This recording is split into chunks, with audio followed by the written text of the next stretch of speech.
आज pastor Joseph Prince के साथ मसीह की देह के विरुद्ध शत्रु के सूक्ष्म हथियारों में से एक, विशेष रूप से आजकल सेवकों, पासवानों, अगुओं, सुसमाचार प्रचारकों और प्रेरितों के विरुद्ध पहले से कहीं ज्यादा। आप जानते हैं, जो लोग वास्तव में वहां जाकर अपना दिल खोल रहे हैं और यीशु को ऊंचा उठा रहे हैं, ऐसा लगता है कि शैतान निराशा और निरुत्साह के उस हथियार को लाता है और आप में से कुछ लोग, आप अपने जीवन के किसी न किसी क्षेत्र में परिणामों की प्रतीक्षा कर रहे हैं, लेकिन आप दाऊद की तरह सोच रहे हैं, हे प्रभु कब तक? अपने यहोवा से पूछा, यहोवा कब तक? ये परमेश्वर अनुग्रह करना भूल गए हैं क्या? उसकी करुणा जाती रही है? भजन संहिता में वो ऐसा कहता है कि आप में से कई लोग ऐसा महसूस भी करते हैं। आप सवाल पूछते हैं, आप कहते हैं कि हे प्रभु कब तक, कब तक? मेरे साथ ऐसा क्यों हो रहा है? मैं लोगों के साथ बहुत सी अच्छी चीजें होते हुए देख रहा हूं, लेकिन मेरे साथ ऐसा नहीं। मेरी बारी कब आएगी प्रभु? और कभी कभी ये विचार परमेश्वर के प्रति कठोर विचार और यहां तक कि कड़वे विचार भी बन सकते हैं। खैर, आप जानते हैं कि परमेश्वर आपकी परवाह करते हैं, परमेश्वर आपसे प्रेम करते हैं, वो आपके सिर के बालों की संख्या भी जानते हैं, वो जानते हैं कि आप किस दौर से गुजर रहे हैं। आमीन।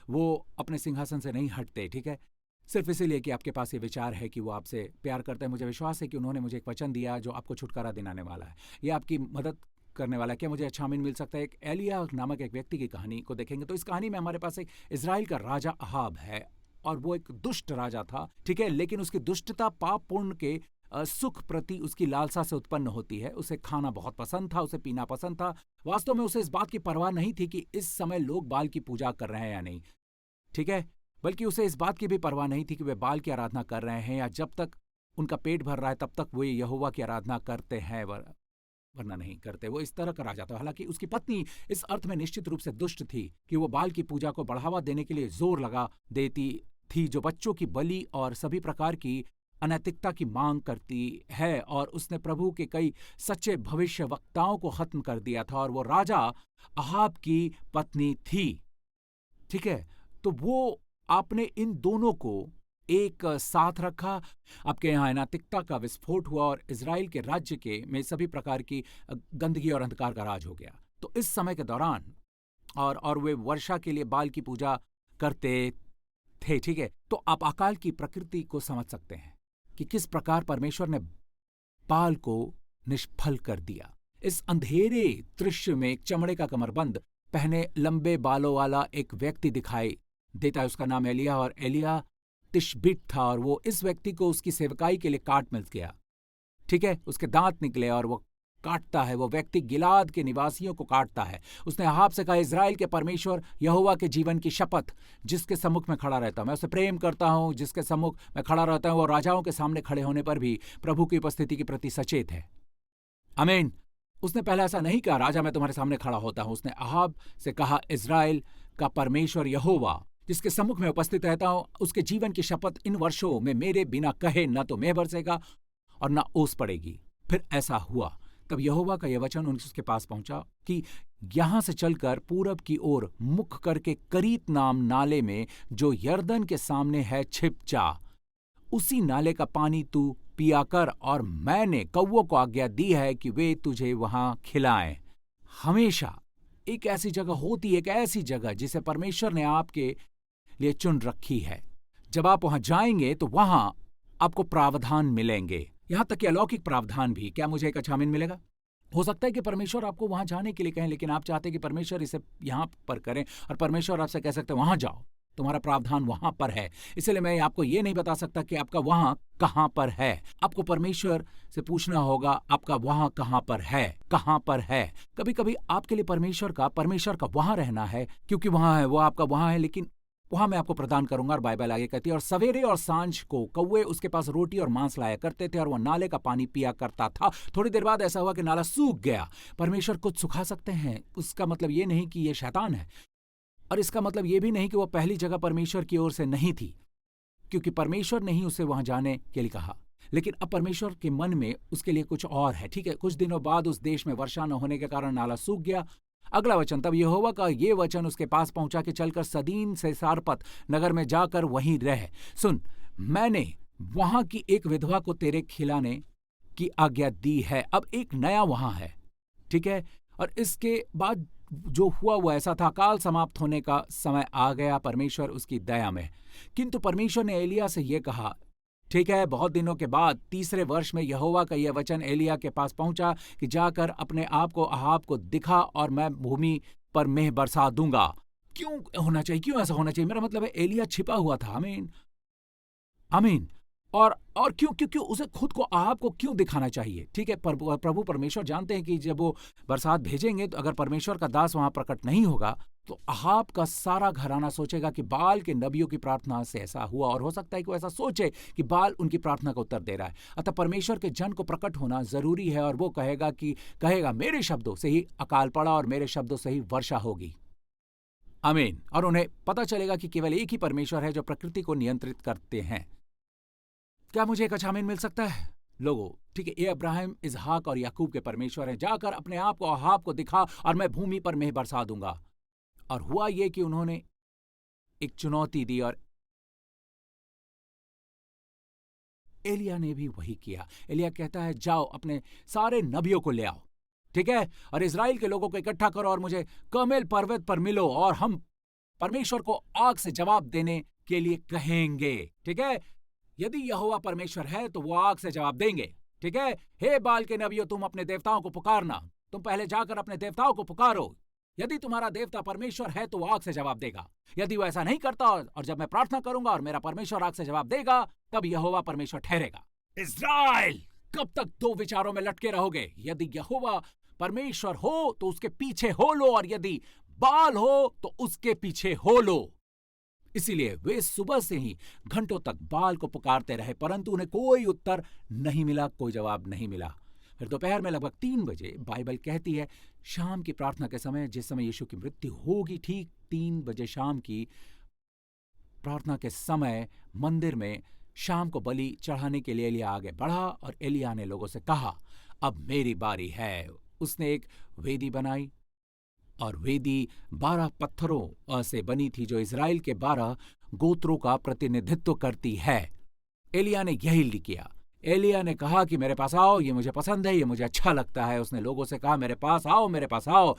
तब लोग उसके निकट आए और उसने यहोवा की टूटी हुई वेदी की मरम्मत की। फिर एलिया ने याकूब के पुत्रों की गिनती के अनुसार, जिसके पास यहोवा का यह वचन आया था कि तेरा नाम इज़राइल होगा, 12 पत्थर छांटे और उन पत्थरों से यहोवा के नाम की एक वेदी बनाई और उसके चारों ओर इतना बड़ा एक गड्ढा खोद दिया। ठीक है, जब उसने वेदी पर लकड़ी को सजाया, फिर उसने वेदी के चारों ओर एक गहरा गड्ढा खोदा और बछड़े के टुकड़े टुकड़े काटकर लकड़ी पर रख दी और कहा, 4 घड़े पानी भर के होम बलि पशु और लकड़ी पर उठेल दो और इसे होम बलि और लकड़ी पर डाल दो। अब वो इसे कठिन बनाने जा रहे हैं क्योंकि परमेश्वर तो आग से जवाब देता है ना। अगला वचन, दूसरी बार वैसा ही करो। और अंत में वो कहता है, इसे फिर से करो, एक बार और उन्होंने तीसरी बार भी ऐसा ही किया और जल वेदी के चारों ओर बह गया और गड्ढों को भी उसने जल से भर दिया।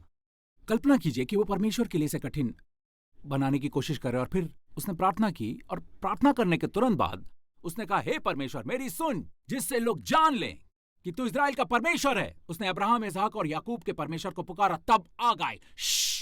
और बाइबल कहती है, तब यहोवा की आग आकाश से प्रकट हुई और होम बलि को लकड़ी और पत्थरों और धूली समेत भस्म कर दिया और गड्ढे का जल भी सुखा दिया। सब कुछ गायब हो गया।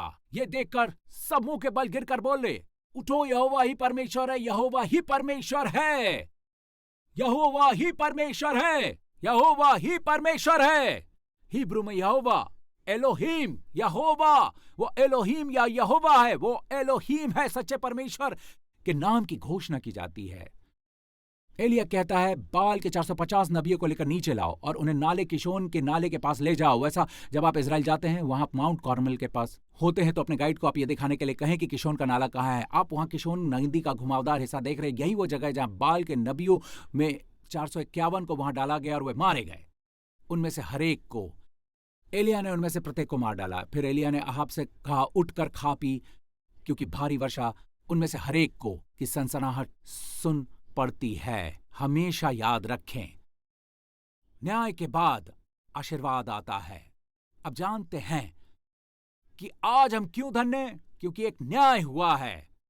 दोस्तों, न्याय के बाद हमेशा आशीषें आती हैं, क्योंकि भारी वर्षा की सनसनाहट सुन पड़ती है। 3.5 वर्षों तक इज़राइल में वर्षा नहीं हुई थी, परंतु भविष्य वक्ता कहता है, हे राजा, आप जाकर भोजन कर अपने रथ की ओर चले जा, मुझे भारी वर्षा की सनसनाहट सुनाई पड़ रही है। और वह कर्मेल पर्वत की चोटी पर चढ़ गया। आप जानते हैं उसने वहां क्या किया? उसने भूमि पर गिरकर अपने मुंह घुटनों के बीच किया और वो प्रार्थना करता रहा। और उसने अपने सेवक से कहा, चढ़कर समुद्र की ओर दृष्टि कर देख। ठीक है, क्या तुझे आकाश में कुछ दिखाई देता है? क्या तुझे कोई बादल दिखाई देता है? सेवक वापस आया, कुछ नहीं। उसने फिर प्रार्थना की, फिर से जाओ। उसने कहा, कुछ देखा? कुछ नहीं। वापस आया, फिर से प्रार्थना की, फिर से जाओ। कुछ देखा? कुछ नहीं। फिर से प्रार्थना की, जाओ। कुछ देखा? कुछ नहीं। वास्तव में 4 बार, आप अगर गिनती कर रहे थे, ठीक है, 5वीं बार कुछ भी नहीं, 6ठी बार कुछ नहीं, 7वीं बार दोस्तों कभी कभी मरकुस 11:24 के अनुसार विश्वास से प्रार्थना करना महान है, लेकिन आपको कभी कभी यह समझने की आवश्यकता है कि परमेश्वर चाहता है कि आप दृढ़ प्रार्थना करें। क्या यह पहली बार नहीं हुआ है? वो देख रहा है कि क्या आप इसके लिए जा रहे हैं। अभी अब्राहम, मेरा मतलब है एलिया ने 25 सेकंड से भी कम समय में प्रार्थना की जब आग गिरी थी। यहां वो वर्षा आने के लिए प्रार्थना कर रहा है, ठीक है। और 7 बार उसने अपने सेवक को भेजा, 7 बार कुछ नहीं दिखाई दिया, बल्कि 7वीं बार वो नीचे चला गया। मेरा मतलब है कि सेवक वापस आकर कहता है, एक बादल है, 3.5 साल से बादल नहीं है क्योंकि पानी नहीं है, लेकिन एक आदमी की मुट्ठी के आकार का बादल है। और अनुमान लगाइए कि क्या होगा। अहाब अब भी आसपास ही था।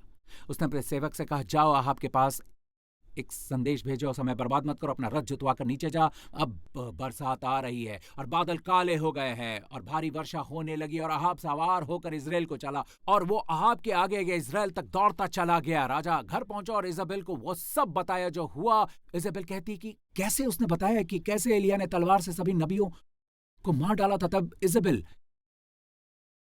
एलिया के पास एक दूत के द्वारा कहला भेजा कि यदि मैं कल इसी समय तक तेरा प्राण उसका सर सा न कर डालूं तो देवता मेरे हाथ वैसे ही वरन उससे भी अधिक दे करें। इसीलिए उसने एक दूत भेजा, एक महिला, एक दुष्ट महिला जो पहले ही हार चुकी थी। उसके सारे नबी मर चुके थे। उसने एक दूत के द्वारा एलिया को यह कहला भेजा कि कल तू इसी समय तक मारा जाएगा। और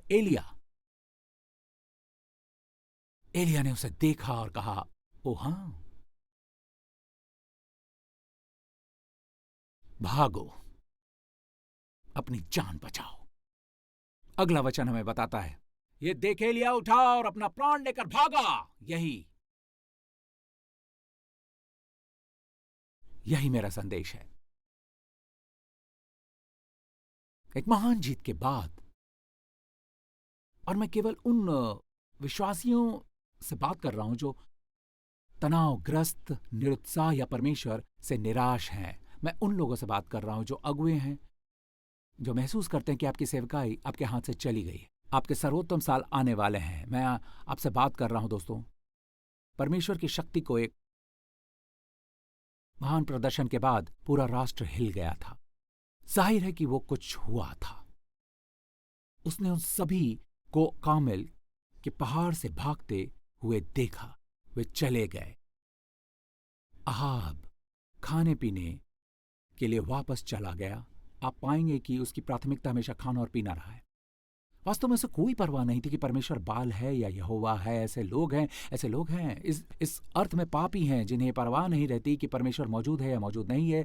मुझे केवल मेरी परवाह है और मैं और मेरा पेट। मुझे अपनी खुशी की परवाह है, मुझे अपने आराम की परवाह है। दूसरी ओर इजाबेल अपनी बुराई, अपने बुरे मकसद को पूरा करने में सकारात्मक रूप से दुष्ट है और वो कहती है, मैं एलिया को मार डालूंगी। एलिया उठा और अपनी जान बचाने के लिए भागा। क्यों? उसने देखा, एलिया ने देखा, वो अपनी स्थिति के अनुसार चलने लगा।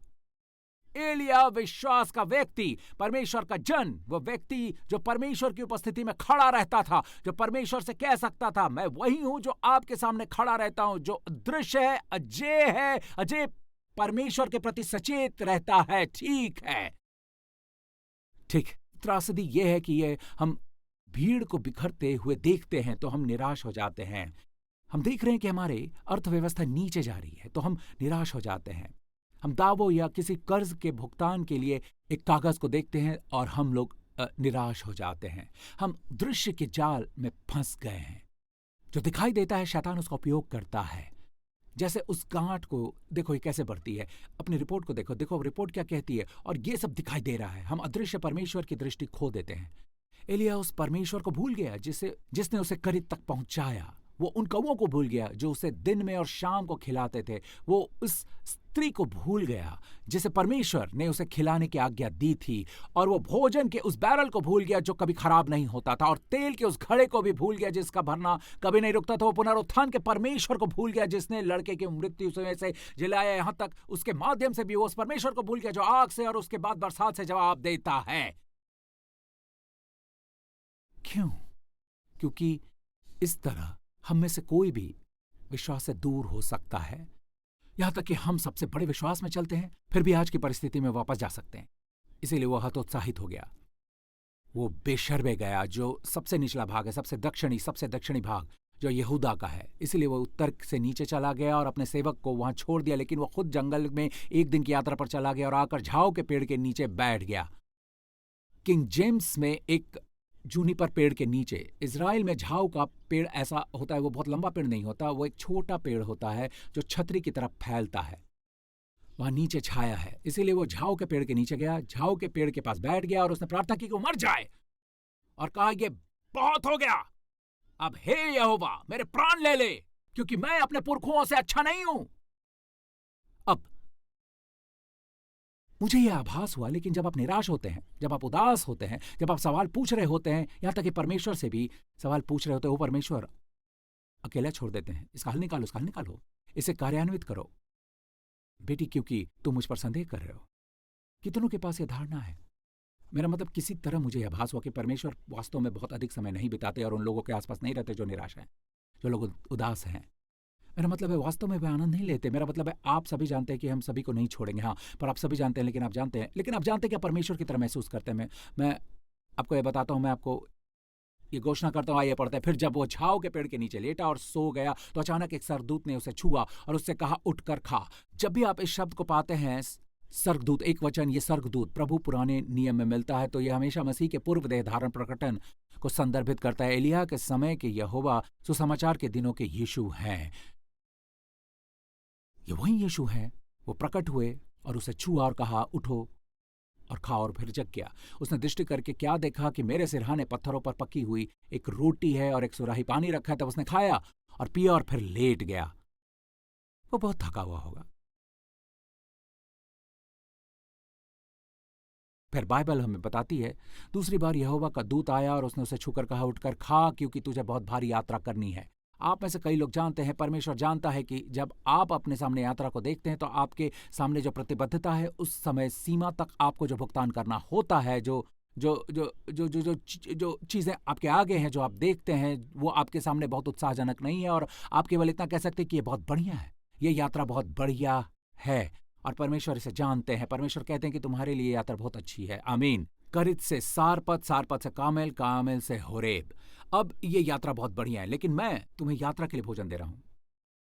और देखिए कि क्या हुआ। वो उठा और खाया पिया, और वो उस भोजन के बल पर 40 दिन और 40 रात चलकर परमेश्वर के होरेब पर्वत तक गया। मैं आपको बताने के लिए यहां आया हूं, आते रहें, वचन सुनते रहें, क्योंकि परमेश्वर का वचन आपको उनकी सामर्थ्य में जाने का कारण बन सकता है। भले ही प्राकृतिक रूप से यह यात्रा बहुत लंबी है, आपको स्वर्ग से भोजन मिला है। आमीन, आमीन, आमीन। स्वर्ग से भोजन मिला है। क्या मुझे एक अच्छा आमीन मिलेगा? आमीन। और फिर वो होरेब परमेश्वर के पर्वत पर गया। यह मत भूलना, वो क्यों भाग रहा है?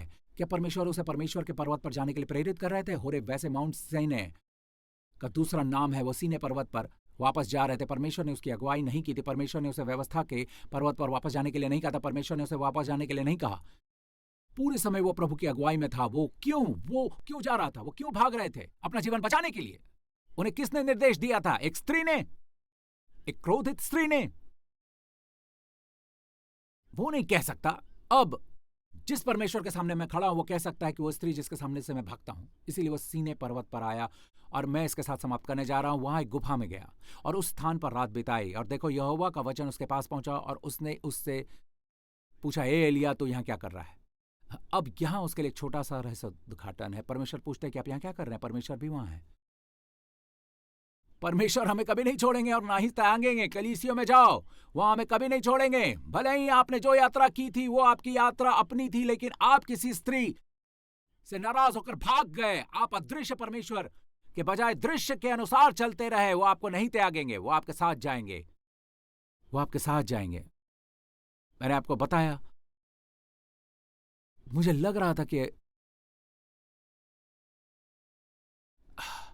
अगर मैं निराश हो जाऊंगा तो परमेश्वर मुझे नहीं सुनेंगे, है ना? अब इसे सुनिए। अरे यार, आप कुछ और भूल जाते हैं, यहां पर मत भूलना, ये बाइबल से है। एलिया के विश्वास के दिन में कौवों ने उन्हें खिलाया और विधवा ने उन्हें बनाए रखा उनके विश्वास के दिन में। लेकिन यहां देखिए, उसके तनाव के दिनों में स्वर्गदूत उनका इंतजार करते हैं और परमेश्वर ने उन्हें खुद उन्हें खिलाया उसके तनाव के दिनों में। आओ आओ लोग आओ, कितने अच्छे परमेश्वर हैं, कितने अच्छे परमेश्वर हैं, कितने अच्छे परमेश्वर हैं। एक अभिषेक है जो लोगों को तनाव से, निराशा से, आत्मग्लानि से, क्रोध से, असंतोष से मुक्त करता है। यीशु के सामर्थी नाम में मैं तनाव की दुष्ट आत्माओं को, निराश की दुष्ट आत्माओं को ज्ञा देता हूं, आप में से निकल जाने और आपको जाने देने के लिए अभी प्रभु यीशु मसीह के नाम में पवित्र आत्मा परमेश्वर का वो प्रेम इनमें डाल दो जो आपके द्वारा बहाया और खरीदा गया है। हर दिल में डाल दो। आप जान ले कि आपसे प्यार किया जाता है। आप जान लें कि जब आपकी अपनी पैदा की हुई मुसीबतें होंगी तब भी वो आपको नहीं छोड़ेंगे, और ना ही यहां तक कि जब आप अपनी इच्छा से, अपने उल्लंघन में होकर, मृत्यु की छाया की घाटी से होकर चलते हो, तब भी वो आपको नहीं छोड़ेंगे, वो आपको नहीं त्यागेंगे। परमेश्वर का शुक्र है, वो हमेशा आपके साथ हैं। आइए हम उनके साथ बहना सीखें, आइए हम उनके साथ बहना सीखें। लेकिन जब आप निराश होते हैं तो उन्हें बताएं कि आप निराश हैं। जब आप निरुत्साहित हो तो उन्हें बताएं, उनसे कहें कि वो और अपने आप को साबित करें कि वो कितने अच्छे दोस्त हैं, वो कितने अद्भुत दोस्त हैं। आमीन। एक दोस्त जो भाई से भी ज्यादा करीब रहते हैं। आमीन। दोस्तों, यदि आज आप यहाँ हैं, आपने कभी भी यीशु मसीह को अपने व्यक्तिगत उद्धारकर्ता और प्रभु नहीं बनाया, तो बाइबल कहती है प्रभु यीशु मसीह पर विश्वास करो और आप और आपका घराना बच जाएगा। दूसरे शब्दों में, परमेश्वर के न्याय की आग जो आप पर गिरने वाली थी, इसके बजाय यीशु पर गिरी। जब आप उस न्याय को स्वीकार करें तो इसे याद रखें। हाँ, मैंने निर्णय शब्द का उपयोग किया है। जब आप इस न्याय को स्वीकार करते हैं कि परमेश्वर ने यीशु पर न्याय उढेला, तो आशीष आपके पीछे आती है, आशीष आप पर आती है। आशीष सदैव न्याय का अनुसरण करती है। निर्णय सुना दिया गया है। परमेश्वर के पास आपके लिए और अधिक न्याय नहीं है। परमेश्वर ने अपने पुत्र को त्याग दिया आपके और मेरे लिए, तो हम इस परमेश्वर से कैसे प्रेम नहीं करेंगे? हम देखते हैं कि आग हम पर नहीं बल्कि क्रूस पर, यीशु पर गिरी। उन्होंने हमारा दिल जीत लिया। दोस्तों, अभी मेरे साथ प्रार्थना करें, कहिए कि स्वर्ग के पिता, मैं आपको धन्यवाद देना चाहता हूँ। आपने मुझे प्यार किया है, आपने हमेशा मुझे प्यार किया है, और आप अब भी मुझसे प्यार करते हैं, और आप मुझसे प्यार करते रहेंगे। परमेश्वर, आपके पुत्र, मेरे प्रभु और उद्धारकर्ता यीशु मसीह का उपहार के लिए धन्यवाद। वो मेरे पापों के लिए क्रूस पर मरे, मुझे धर्मी ठहराए जाने के लिए वो मरे हुए में से जिलाए गए। धन्यवाद पिता, प्रभु यीशु मसीह के नाम में मैं बचाया गया हूं। मैं धन्य हूं, भरपूर धन्य है। और यहां तक कि जब मैं अच्छा करता हूं तो परमेश्वर मुझसे प्यार करते हैं, लेकिन जब मैं बुरा करता हूं तब भी परमेश्वर मुझसे प्यार करते हैं। यह इस बात पर आधारित नहीं है कि मैं क्या करता हूं, लेकिन वो उनका प्रेम है जो मुझे उनकी महिमा के लिए विजयी, सामर्थी और पवित्र जीवन जीने की सामर्थ देता है। यीशु के नाम से आमीन।